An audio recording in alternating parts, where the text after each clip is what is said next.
Elles forment de jolis coussins colorés au printemps au pied de mes massifs. Et elles prennent chaque année un peu plus de place pour couvrir le sol de mon jardin. Je vous présente mes aubriettes.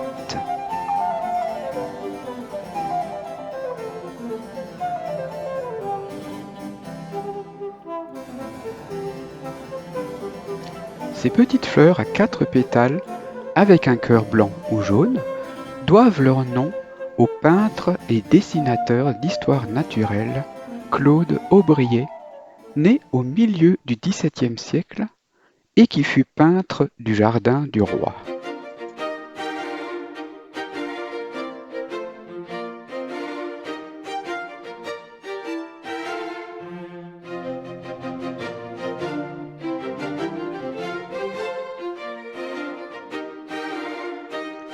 Peu exigeantes et rustiques, elles se plaisent presque partout et s'installent parfois toutes seules dans mes massifs.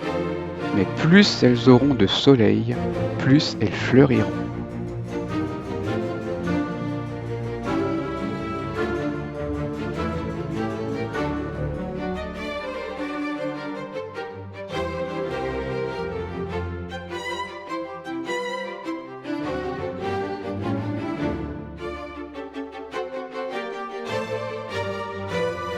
Après s'être couverts vers avril-mai d'une multitude de fleurs variant du rose clair au violet foncé ou parfois blanches, les plants semblent se dessécher sous la chaleur de l'été. Mais dès les premières pluies d'automne, ils se régénèrent et produisent un beau tapis couvrant de feuilles vertes tirant un peu vers le gris.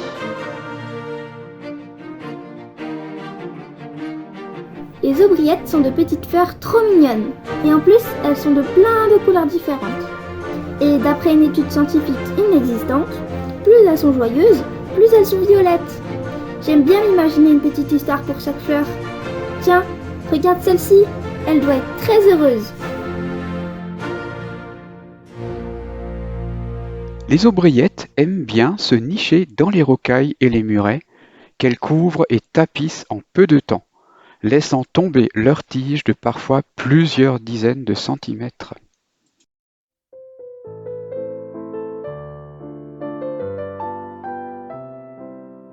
Comme vous le voyez, ma petite Capucine adore poser au milieu de ces champs de fleurs.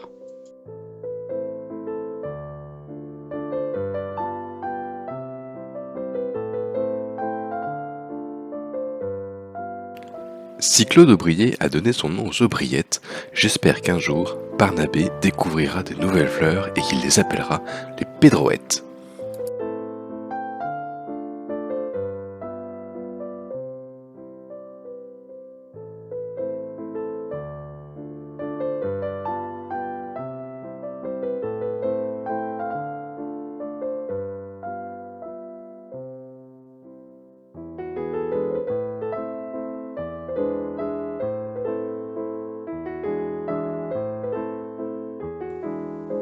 Dans mon jardin, elles se sont installées sur le vieux puits qu'elles tapissent de fleurs pour le mettre en valeur. C'est une plante envahissante, mais comme je les aime.